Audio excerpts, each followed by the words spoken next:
the law. Wala kaming choice. We cannot have a different interpretation because it simply says that a soldier and a former president are qualified to be buried in the libingan ng mga bayani. I'm sure that you have heard me during the campaign. And I committed publicly everywhere I went, and that includes Zamboanga City. I committed to the people. It was not because of the Marcoses. It's a question of law. Na sinabi ko, I will allow the burial of the former president in the libingan ng mga bayani. I made it very clear to everybody. And I explained already the reason why. It's a matter of law. Kung sinabi nila na sentimental, hindi mo na lang inisip yung namatay na torture. Well, I was a government prosecutor. Kaya nga nag-resign ako pagka-prosecutor kasi ang nanay ko led the Yellow Friday movements sa Davao. Kaya sinabi ko sa boss ko during the multiple years, because as a matter of fact, I was just investigating 3 classes of people.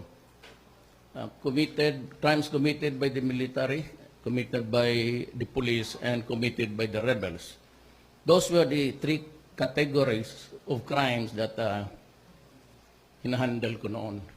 So I offered to resign thrice. But every time, dinideny. So hindi ko naman maiwan ng trabaho because that's abandonment of duty. And that would be a crime actually. So out of respect sa aking mga superiors, I coasted along the years of martial law. But yung feelings ko hindi ko na idagdag because that is of no moment. Kaming mga abogado, mga huwes, hindi kami pwede magsabi, dahil na dictator yun, saang dokumento, it was a political action by the people. Ang problema, wala nakalagay dyan. That might have really been for them to realize na yung panahon ni Ramos, dala-dala niya yung kausapan ng pamilya, pati siya noong presidente. That is a private contract between a former president who was deposed and died thereafter and the president. But is that a simple contract between them? Wala sa batas that unless there is a law. Kaya nga dumaan si Ramos, that would have been 12 years. Arroyo, wag naman siya, then Aquino, tatay niya. Di sana, they could have modified or abrogated with the provision or simply amended to include some other word that would fit a denial of the burial. Pagtanong kayo ng mga abogado baski saan, we are trained, kagaya ng sundalo, pag sinabi na tumalon ka. Kami, pag nagbasa namin klaro, presidente, sundalo, cemetery. Just about it. So, maski anong gawin ko, I could not really renege on my promise and the mandate of the law. Otherwise, kung gusto ng mga Marcoses, they can charge me for not following or simply violating the law also. Saan ako pupunta? Huwag na kayo magtanong kung saan ang feeling ko, but that does not count. Sabihin mo lang na, they had, what, 12 golden years to do it. Inamend sana nila. Simply, di wala ng gulo. But for as long as that law is there, I'm sure, well, the Supreme Court sustained me. Nanalo ang majority, but there were some dissenters. They have their own problems maybe of the period. Pero ako, wala akong choice. Ako na sundalo, babarilin ka ng superior mo pag sinabi charge tapos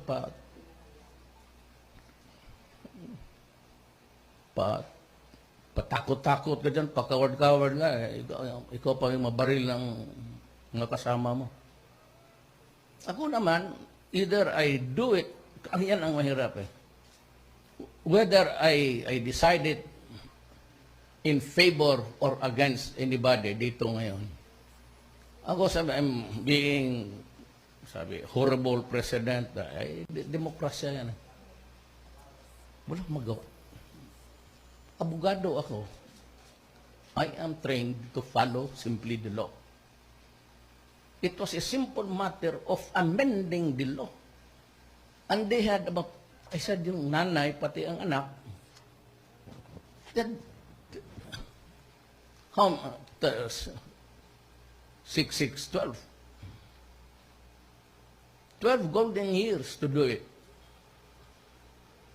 Tapos, ikaw pa ngayon ang, bakit hindi mo na lang para klaro na allowed ka talaga? Because ayaw magsugal. Yan ang mahirap dyan. Ayaw nila pasukin. Alin dyan sa kanilang lahat. Because they were really afraid of what? The dissent, the crowd that would gather for it.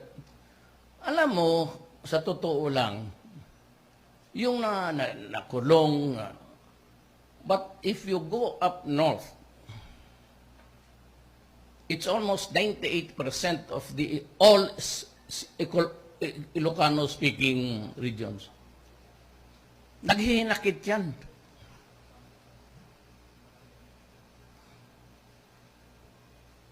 Kagaya ko, patayin mo ako, sino magagalit? Di siyempre, ang una, mga Bisaya, magagalit yung mga Maranao. Kaya anak ba nila ako? You create trouble in this country. Pag masaktan yung mga Ilocano, anong gawin ko? Ganito na lang. Pag magbabaan lahat yan dito sa Maynila, salubungin nga na ang demonstration mo puti. If there is about 30,000 there or 50,000, magsalubong dyan sa city of Manila. The Ilocanos would demonstrate for their hero. Marcos is hero to the Ilocanos. No doubt about it. Kasaya lang mga Bisaya na pro Marcos. Magdala ng tao doon, mag-demonstrate doon.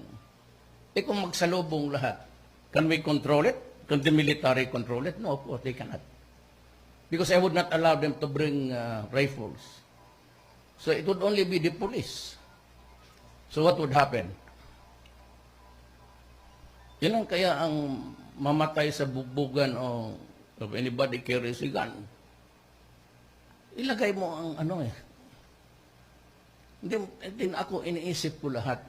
What would be the impact on this sa Ilocanja? Ilocanja is a Ilocano-speaking Filipinos up north.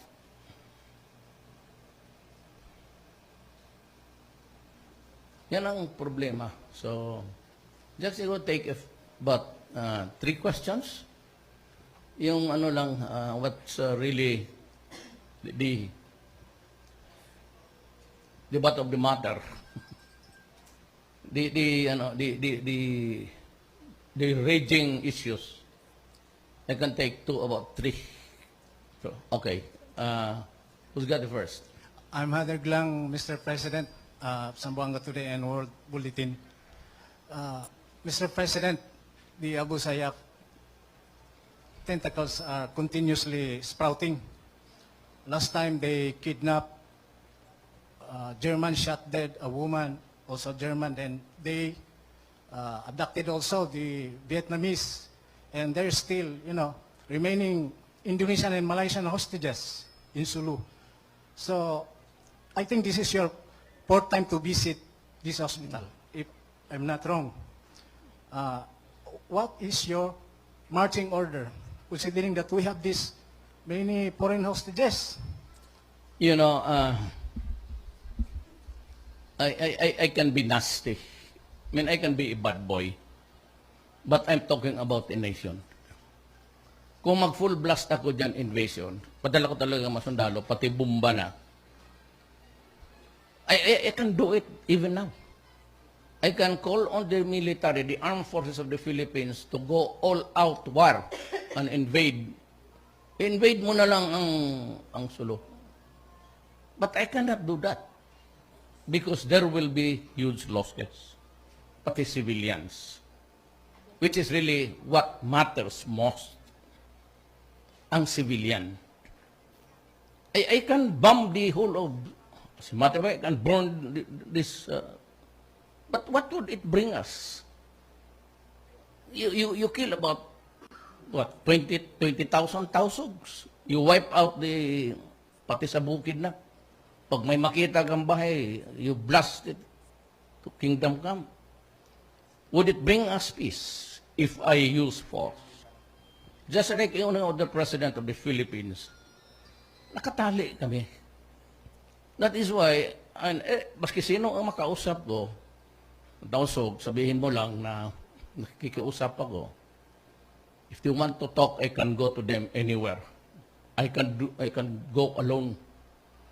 Wala ma rin silang makuha kung patay nila ako. Sabi ko lang, mag-usap tayo. Let us give our people a chance. We cannot be forever treating human beings here seriously wounded at yung mga Abu Sayyaf na namatay. Hindi naman isang, puro ito namatayan. And every life that is taken out because of what belief I do not know.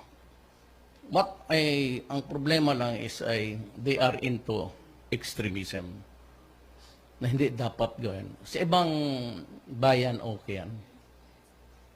Pero hindi dapat gagawin ng isang Samayakan, Tausug, Magkindanao, Maranao. Sabi ko nga doon sa pag nauwi ako sa Iligan na kasi kami, nauwi ko yung mga pinsan ko ay Manilef, Wala kayong makuha dyan, being brutal. Ano makuha ninyo? What would you gain? What would you cultivate? Hatred. Mga Kristiyano dyan namatay, hindi naman talaga maariglo yan. Lalo na kung mag-invade ako na, I can do more if I want to. If it's just a matter of stopping it in the meantime, for the nonce at this moment, I can do it. I can say, lalo na wala na ang bakante na ang mga sundalo sa Luzon pati Visayas. Because we're having talks with the communists in Oslo. The Norway provided the good offices sa diplomacy to provide the space for us to talk. Bakante na ang mga sundalo ko. I could send everybody here solo and order the entire place taken by force. Bomba na ang gamitin ninyo. At the end of the day, what can I say to the Filipino? That we have wiped out almost all of our Yakan, Sama, Tausug brothers and sisters. Even those not connected with the violence now. So, kami talaga, maski si Ramos noon, pag nandito ka sa akin, maintindihan mo na. Kasi, mamili ka. Hindi mo pwede sabihin, moro lang yan. Kaya diba, there is a bigotry also sa mga Kristiyanos. Ang Visayas, hindi lang masyado naintindihan.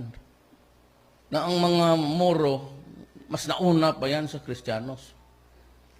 The Spaniards and the Americans brought Christianity to this place in Mindanao.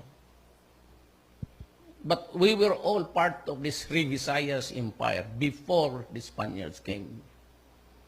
So we were really brothers in one community. Ang problema nila, when they saw Mindanao, kinuha pa rin nila. Because the Philippines was given to the Americans kasi natalo ang Spaniards sa American-Spanish War. Part of the concessions that were ceded to the Americans was itong Guam, kaya ang mga apelyido nila pareho. Marianas Island and the entire length and breadth of itong ating Republic of the Philippines. It is an inherited fight, mind you. Kayong mga tausog, kikinig naman kayo sa akin. No offense intended, sama kayong mga Abu Sayyaf. You know, this is not really our fight. It was a fight by the colonials against. Nagkaroon tayo ng republic, ate na mismo, nag-usap-usap yung mga minuno natin. Sila, lahat na. Maguindanao, Maranao, Ilocano, Bicolano. And despite of our differences in the dialect, in our manners, behavior, our forefathers decided to form one country. One nation. Irrespective of your tribe. Napirmahan yun eh. So, hindi naman natin kasalanan lahat. Either we talk, if you want autonomy or if you want something else, federalism, I am ready. I am committed to federalism set up to appease the Moro of the entire Philippines. Kasi, maski saan, nakikita mo na sila ngayon. Wherever you go sa Pilipinas, hanggang Abra, marami doon mga Maranao, mga negosyante. Ako naawa ako sa kanila. Minsan, nandyan lang sa tabi ng mga kanal-kanal sa palengke.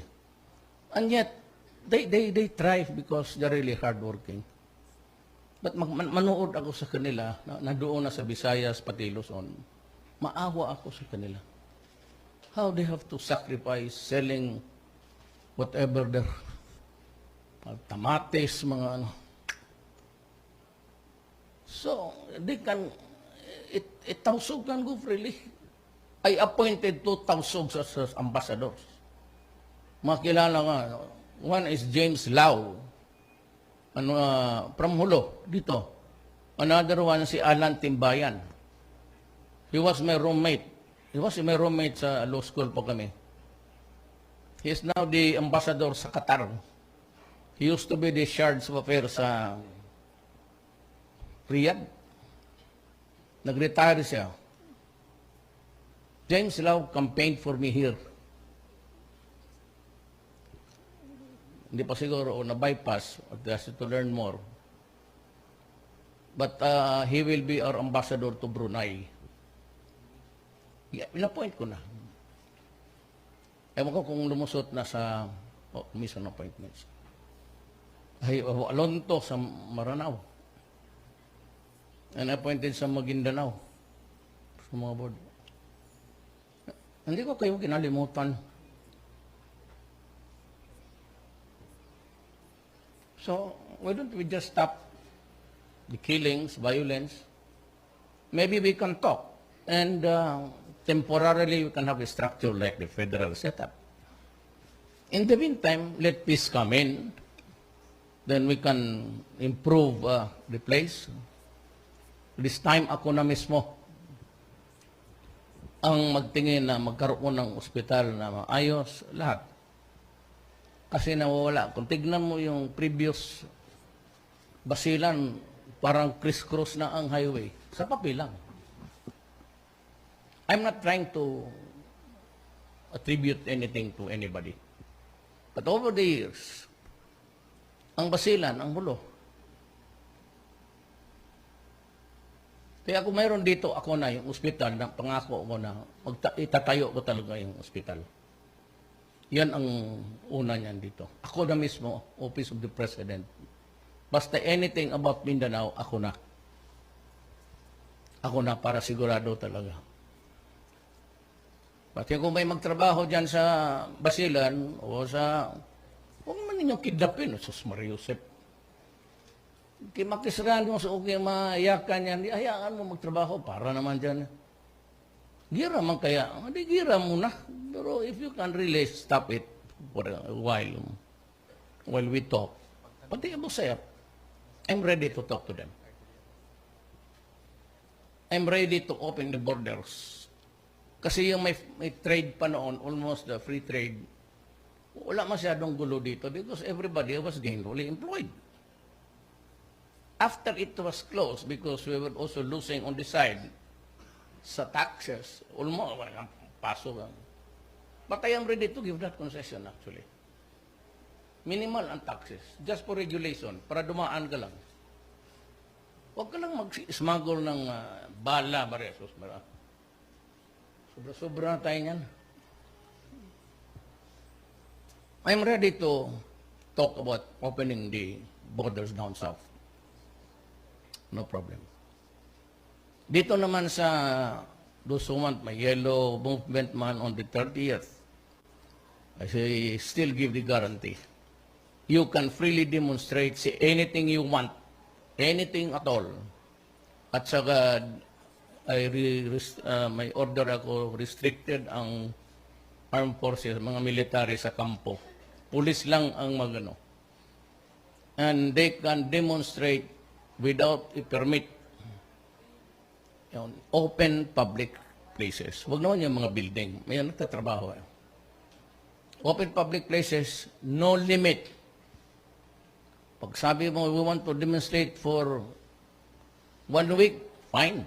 1 month, still okay. 1 year, yeah. Wala akong problema. And nobody will give demand the permit. If you want to scatter dirt there, fine. We will clean it up for you.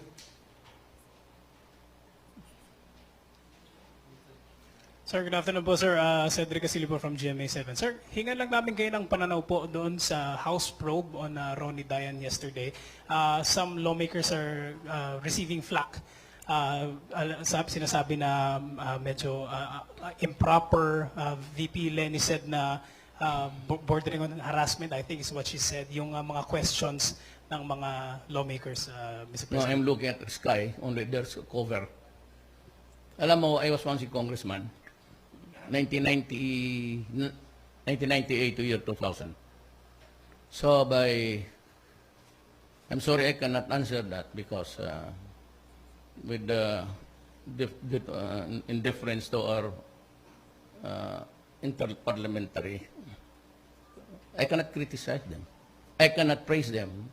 So I better keep silent.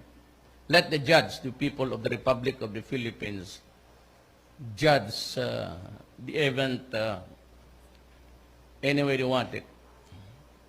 This is a free country. Maybe another one? Good afternoon, Mr. President. I'm Shirley Espino from Radyo ng Bayan. Do you think your campaign promise to eradicate illegal drugs in the country can be achieved next month, or do you have another timeline for that? We just had a big operation, both military and the PNP. And we have gathered so many firearms.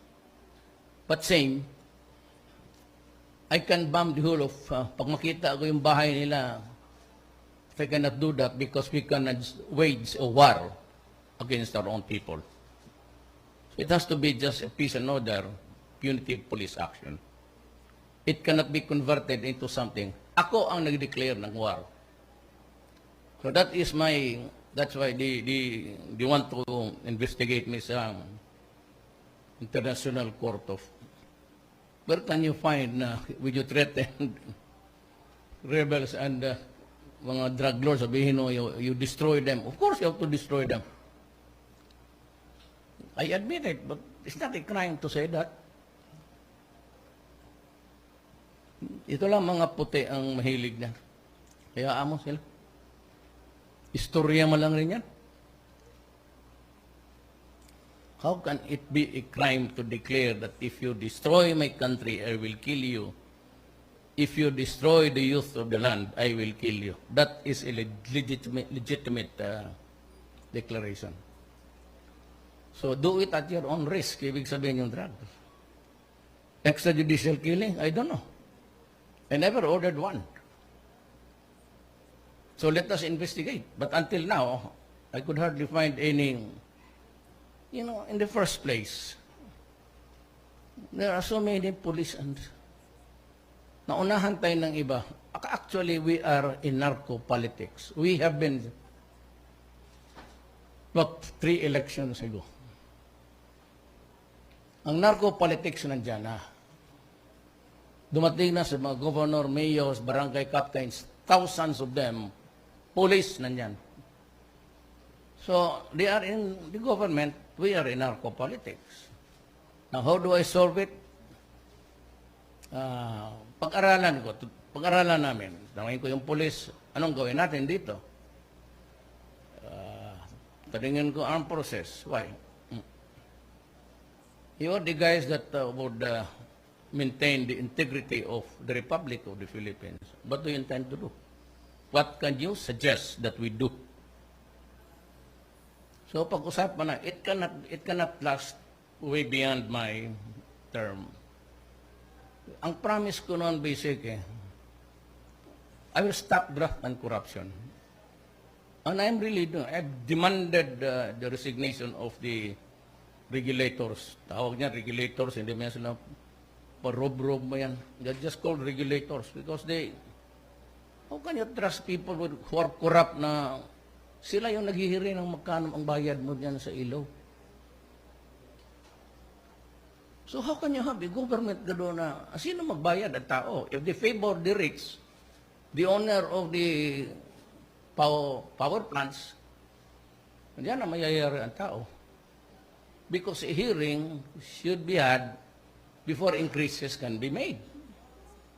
So if you're a corrupt official and your actuations are governmental acts, walang magawa ang tao.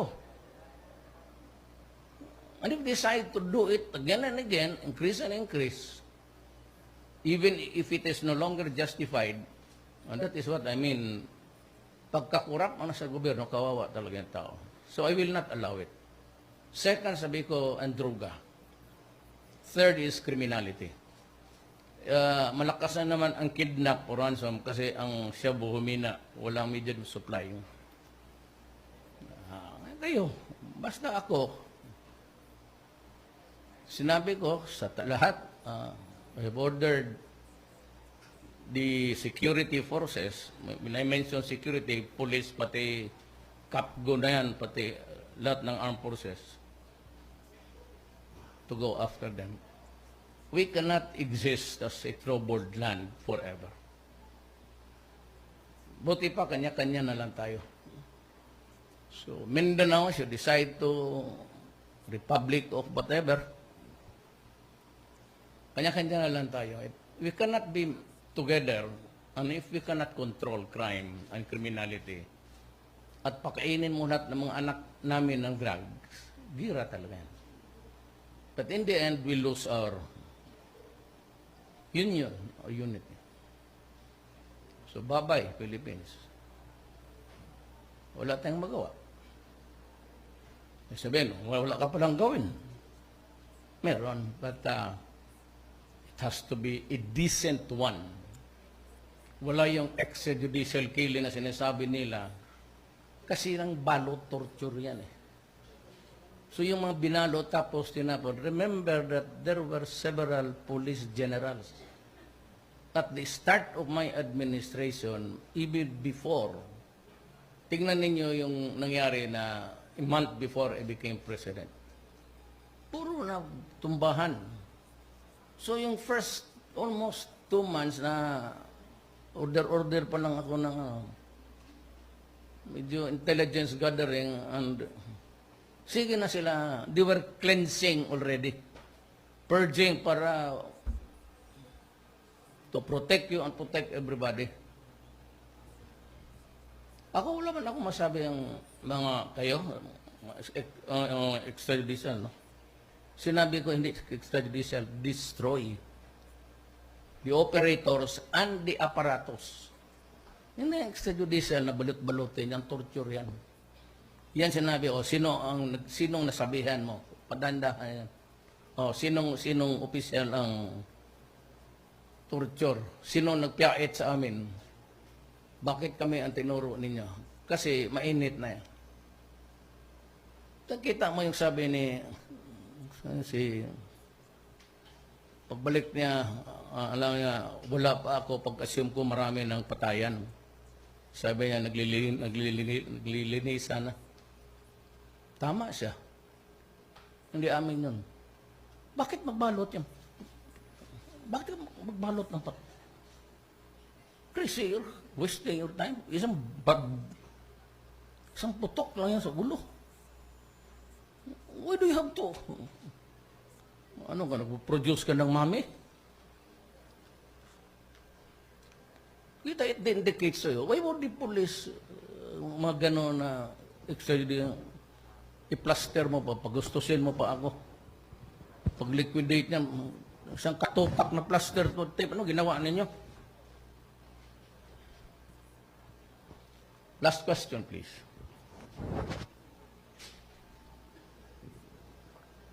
Mr. President, good afternoon. Julia Good Lipala afternoon. po ng Philippine Daily Inquirer. Sir, matanong ko lang po, sir, may bago ho bang directive ang inyong tanggapan regarding this operation against Abu Sayyaf? Kasi the last time you've said, go on with the war on terror. And with the increased number of kidnapping, sir, may pagbabago ho ba? Do you have any plans to intensify further? Magkakaroon ba ng Christmas break? Ma'am, ganito. Sorry po. Sorry Ray, for interrupting. Go ahead. Ano? Opo, magdadagdag po ba rin ng panibagong puwersa at gamit? Yun po. Alam mo ma'am, nag-usap na kami doon sa Brunei, nag-usap kami ng Indonesia, doon sa Laos. And recently, I visited Malaysia. Ang usapan talaga, na sabi nila, Presidente of the Philippines, do something about the problem. Sabi ko, with the vast expanse of the Malacca Strait, just besides Sulusi, Celebes, and Tong Moluccas, because it's an important sea lane for trade and commerce. Sabi nila na do something about it. Sabi ko, the vast expanse of water really prevents me from covering all, Sabi ko, you just take care of your own territorial waters. I will take mine, responsibility, and the Indonesian. Sabi ko, ako, will just police the area. And, alam mo, yung hindi ko alam ang paradigm ng mga trupa dyan, ha? I have never seen or encountered anybody from their armed forces. Ano ang style nila. Basta ako, sabi ko, I will take care of my own. Sila rin. And they are calling for a drastic action. The suggestion is talagang they'll just blow you up. If it is in your waters and they are Filipinos, wala ang magawa. Because actually it is piracy or piracy. It is a crime against humanity, and any country, wherever you are, in any water, whether international seas or not, any police of any country can arrest you and bring you to their place, their courts. Baski dito sa Philippines, usual ngayon kasi i-surrender ka. But they can bring you to there. And if you are accused of piracy because it is a crime against humanity, so you can be held responsible, and they can hold the trial there, and you go to prison there.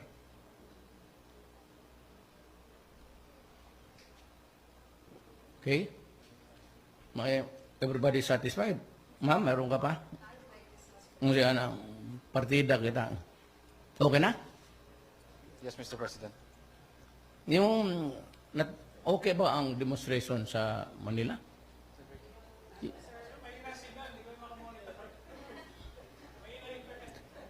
But what was the last one? Were they able to march?